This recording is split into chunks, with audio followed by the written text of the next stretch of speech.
बड़ी खबर है, इजरायली संसद में प्रधानमंत्री नरेंद्र मोदी को speaker of the Knesset medal से सम्मानित किया गया। इस मेडल को पाने वाले पहले भारतीय प्रधानमंत्री हैं नरेंद्र मोदी। ये इजरायली संसद की ओर से दिया जाने वाला सबसे बड़ा सम्मान है। प्रधानमंत्री मोदी इजरायल और फिलिस्तीन का सर्वोच्च सम्मान पाने वाले पहले वैश्विक नेता बन गए हैं। उन्होंने बदलते ग्लोबल ऑर्डर के बीच भारत और इजरायल जैसे देशों के बीच मजबूत रक्षा साझेदारी पर जोर दिया है। अच्छा, तो और आप लोगों की अगर रूह कांपी है ये सुन के तो प्लीज मेरे साथ शेयर करें। मेरी तो रूह कांप गई जब मैंने ये पहली बार पढ़ा।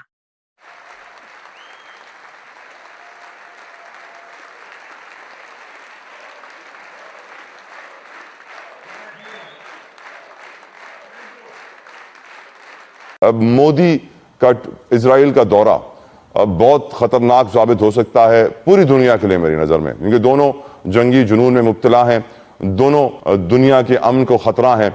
नेतन्याहू तो है ही, मोदी कितना खतरनाक है ये भी हम जानते हैं। इसी दौरे में दोनों ममालिक के दरमियान 8.6 बिलियन डॉलर के दिफाई मुआहदों की बाज़गश्त है। इन मुआहदों में स्पाइस 1000 बम, बैलिस्टिक मिसाइल, जदीद ड्रोन्स और आइस ब्रेकर मिसाइल शामिल हैं। एक ही सिक्के के दो रुख हैं। ये बात कई सालों से हम कह रहे हैं, पाकिस्तान ने खुलकर कह दी, ऑफिशियली कह दी, अब एक बार फिर ये नजर आ रही है। वहीं इजरायली पीएम बेंजामिन नेतन्याहू ने पीएम मोदी से बातचीत में कहा कि भारत और इजराइल रेडिकल इस्लाम के खतरे के खिलाफ लगातार डटे हुए हैं। कहा कि ये एक मजबूत आयरन अलायंस बनाएंगे। नेसेट को संबोधित करते हुए उन्होंने 7 अक्टूबर 2023 के हमास हमले के बाद भारत के समर्थन पर आभार जताया, इसे नहीं भूलने वाला बताया। वो 8.6 बिलियन डॉलर की डिफेंस डील जो है वो इजराइल के साथ साइन करने जा रहा है। प्राइम मिनिस्टर मोदी वहां पे 2 दिन के ट्रिप पे हैं। मैं ये बताता चलूं कि 2020 से लेके 2024 तक इंडिया ने तकरीबन 20.5 बिलियन डॉलर की डिफेंस प्रोडक्ट्स जो हैं वो इजराइल से खरीदी। So keep this in mind कि इंडिया जो है वो इस वक्त as of now we are speaking तकरीबन 29 अरब डॉलर 29 बिलियन डॉलर की डील्स कर चुका है, असला ले चुका है।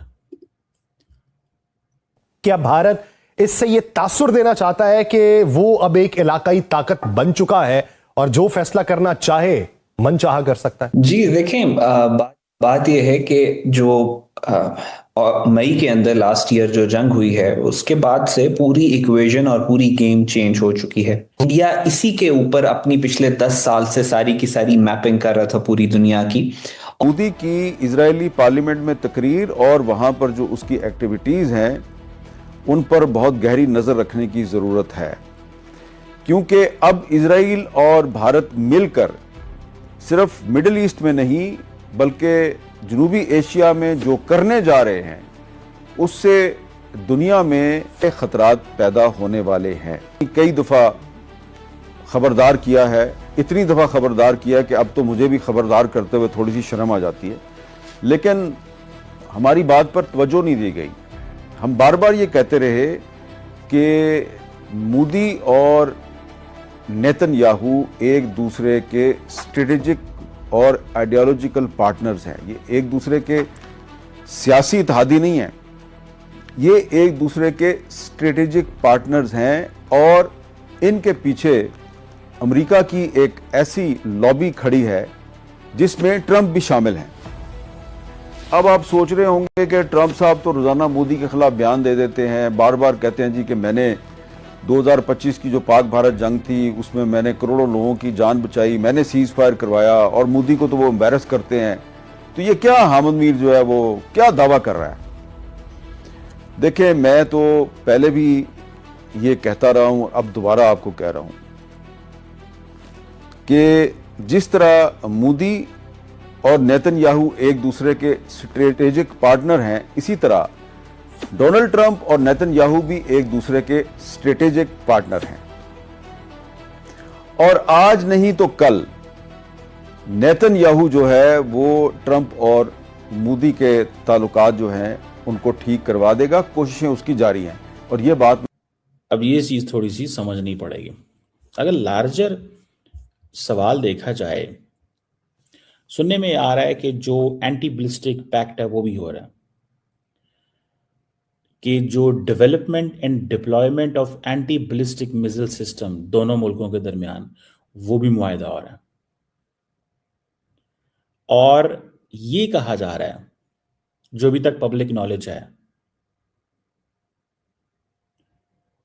ये कोई नेटो स्टाइल डिफेंस ट्रीटी नहीं है कि deployment and development of anti ballistic missile system जो है ये कोई नेटो स्टाइल डिफेंस एग्रीमेंट नहीं है, लेकिन ज्वाइंट डेवलपमेंट होगी, टेक्नोलॉजी ट्रांसफर होगी, इंटेलिजेंस शेयरिंग होगी।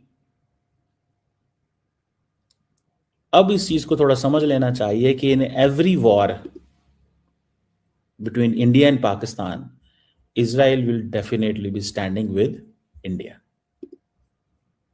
इजराइल का जो हर तरह का जो रिलेशनशिप है वो इंडिया के साथ होगा। और ये जो एंटी बैलिस्टिक मिसाइल पैक्ट है, अगर ये साइन हो जाता है तो जारी बात है इंडिया जो है वो इजराइल की डिफेंस इंडस्ट्री का स्टेक होल्डर बन जाता है। यही चीज तो इंडिया को चाहिए, to attract the Germans, to attract the Europe, to attract the Americans and the British. दोस्तों, वैश्विक राजनीति के इस बदलते दौर में भारत की भूमिका पहले से कहीं अधिक महत्वपूर्ण होती जा रही है और हाल के वर्षों में कई देशों द्वारा भारत के प्रधानमंत्री को अपने सर्वोच्च नागरिक सम्मानों से सम्मानित किया जाना इसी कूटनीतिक प्रभाव का संकेत माना जा रहा है। खास बात यह है कि मध्य पूर्व जैसे संवेदनशील क्षेत्र में जहां लंबे समय से तनाव और संघर्ष की स्थिति रही है, वहां भी भारत ने संतुलित और संवाद आधारित नीति अपनाई है। भारत ने हमेशा शांति, विकास और मानवीय सहयोग को प्राथमिकता दी है, चाहे बात ऊर्जा सहयोग की हो, तकनीकी साझेदारी की हो या मानवीय सहायता की। यही कारण है कि अलग अलग दृष्टिकोण रखने वाले देश भी भारत के साथ सकारात्मक संबंध बनाए रखना चाहते हैं। विशेषज्ञों का मानना है कि भारत की संतुलित विदेश नीति और सबके साथ संवाद की रणनीति ने उसे वैश्विक मंच पर एक भरोसेमंद साझेदार के रूप में स्थापित किया है। आज जब दुनिया ध्रुवीकरण की ओर बढ़ रही है, तब भारत की यह नीति उसे अलग पहचान देती है और अंतर्राष्ट्रीय मंचों पर उसकी सक्रिय भूमिका चर्चा का विषय बनती है। आने वाले समय में भारत किन नई वैश्विक पहलों में भागीदारी करेगा और किस तरह अपनी कूटनीतिक ताकत को आगे बढ़ाएगा, यह देखना बेहद दिलचस्प होगा। अगर आपको भी लगता है कि भारत की वैश्विक भूमिका पर ऐसे तथ्य और विश्लेषण जानना जरूरी है, तो जुड़े रहिए हमारे साथ, क्योंकि आगे भी हम आपके लिए ऐसे ही गहराई से जुड़ी जानकारी लाते रहेंगे। वीडियो अच्छा लगा हो तो इसे लाइक करें, अपने दोस्तों के साथ शेयर करें और चैनल को सब्सक्राइब करना न भूलें।